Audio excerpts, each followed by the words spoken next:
saking sun nyirap geni wisamorka maper haradening panca saben ulah sing netra linambaran seh kawelasan ingkang paring kamulyan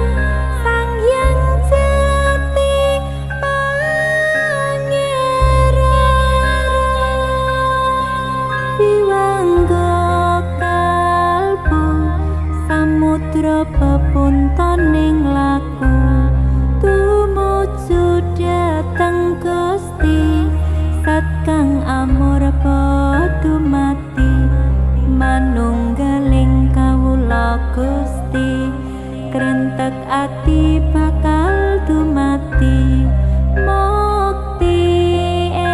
ingsun tanpa piranti.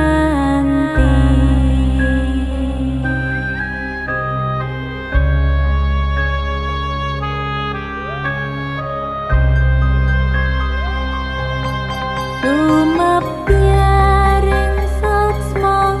madu sarining perwita maneka warna praga bangun praja sampurna